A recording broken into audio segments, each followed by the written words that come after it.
আসসালামু আলাইকুম। ম্যারেজ বিডির বিবাহ বিষয়ক আলোচনায় ৫৮তম পর্বে চলে এসেছি। শেষ কয়েকটা পর্বে আমরা বাস্তব কিছু কেস স্টাডি নিয়ে আপনাদের সঙ্গে কথা বলবো এবং কিছু কোয়েশ্চেন অ্যান্সার দেওয়ার চেষ্টা করব এবং ১০০তম পর্বে গিয়ে বিবাহ বিষয়ক আলোচনা শেষ হবে ইনশাআল্লাহ এবং পরবর্তীতে আমরা অন্য কিছু টপিক নিয়ে আলোচনা করব। তো আজকে বাস্তব কিছু কেস স্টাডি, বিশেষ করে নেগেটিভ কিছু কেস স্টাডি আপনার সঙ্গে শেয়ার করতে চাচ্ছি। তো বিয়ে সংক্রান্ত আলোচনায় আমরা অনেকগুলো তত্ত্ব, পরামর্শ বা সাধারণ কিছু ধারণা শুনি। কিন্তু বাস্তবে কি ঘটে সেটা বোঝার জন্য কিছু অভিজ্ঞতা আপনাদের সঙ্গে শেয়ার করছি। এটা অনেক গুরুত্বপূর্ণ। এই আর্টিকেলগুলো আসলে বিশ্লেষণ করলে যেখানে সমস্যা, কারণ, সমাধান এই ৩ টি আ জিনিস নিয়ে আলোচনা করার চেষ্টা করা হচ্ছে। আমরা মাঝে মাঝে এ ধরনের কিছু সমস্যা আলাদা করে চেষ্টা করি। এখন খুব সংক্ষেপে কয়েকটা ব্যাপার ধরি। যেমন সব ঠিক ছিল তবুও বিয়ে হয়নি। এমন একটা পরিস্থিতি যে খুব ভালো পরিবার, শিক্ষিত পাত্র-পাত্রী, দিনদার সবকিছু দিয়ে একদম পারফেক্ট ম্যাচিং। ২ পক্ষই আগ্রহী ছিল কিন্তু শেষ পর্যন্ত বিয়ে হয়নি। কারণ পাত্রপক্ষ মনে হয়েছে যে আরেকটু দেরি করি। মানে সিদ্ধান্ত নিতে দেরি, বারবার আরেকটু দেখি একটা মনোভাব।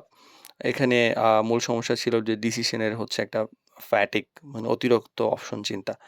যার ফলে অনেক সময় মানুষ ভালো কিছু পেয়েও আ আরো ভালো খোঁজে। আরো ভালো কিছু খুঁজতে গিয়ে বিয়ে ক্যানসেল হয়ে যায়। তো নির্দিষ্ট সময়ের মধ্যে সিদ্ধান্ত নেওয়াটা উচিত। অগ্রাধিকার কি সেটা ঠিক রাখা উচিত এবং বাস্তবতা মেনে নেওয়া উচিত।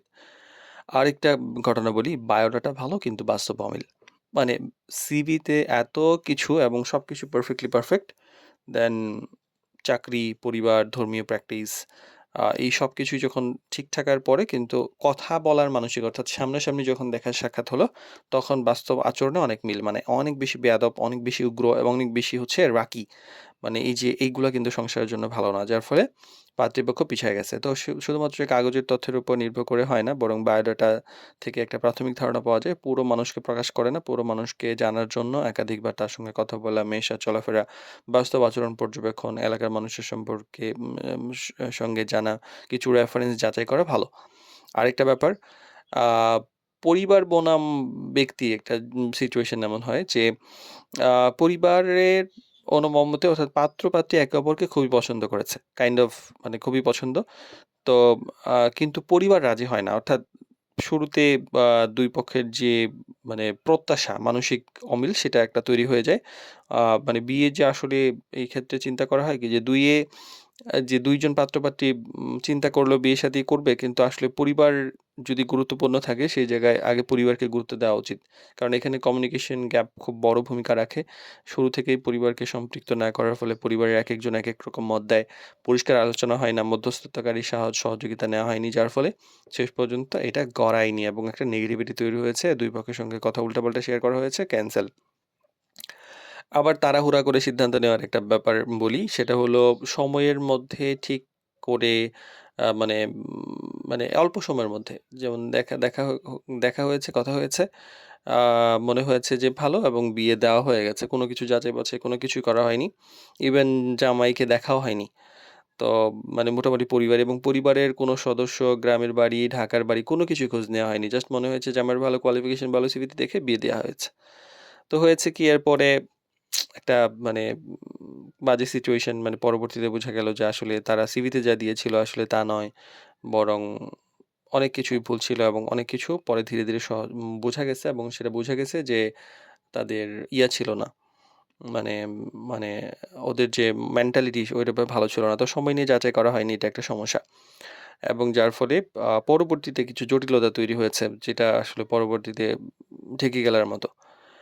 আর অতিরিক্ত শর্ত দিয়ে কিছু ব্যাপার হয়েছে যে অনেকের এমন বেশি কমপ্লিকেটেড শর্ত যে হয়তো আমার কোয়ালিফিকেশন নাই কিন্তু আমি চাই এমন।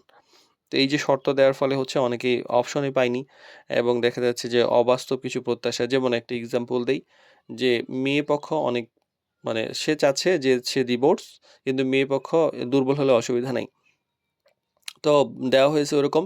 মেয়ে হচ্ছে আর্থিকভাবে অত বেশি না, স্টেবল না। তো বিয়ে মোটামুটি ঠিক, ২ পক্ষ ওকে, বিয়ে-শাদী হবে, এরকম সিচুয়েশন এ পাত্রপক্ষ হঠাৎ করে বলল, "আমরা বরযাত্রী তোমাদের বাসায় ৫০০ জন নিয়ে যাবো।"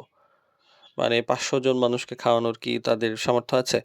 একটা ভয়াবহ অবস্থা না? তো এইটা হলো একটা সমস্যা, যার ফলে পাত্রীপক্ষ সম্মানের সাথে সরে গেছে।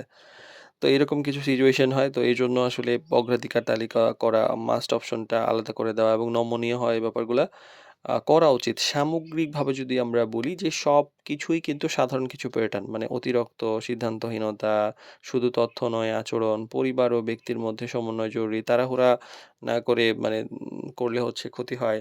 তারপর এই বাস্তবতা, প্রত্যাশা এই ব্যাপারগুলা কিন্তু সাধারণত মানে বিয়ের ক্ষেত্রে আলোচনা হয়।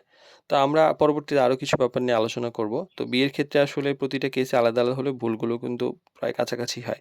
তো বাস্তব এ ব্যাপারে হচ্ছে আমরা মানে বোঝার চেষ্টা করব যে আসলে কেমন হয় এবং আমরা আপনাকে জানানোর চেষ্টা করব যে বিয়েতে আপনি কিভাবে ভালোভাবে সিদ্ধান্ত নিন।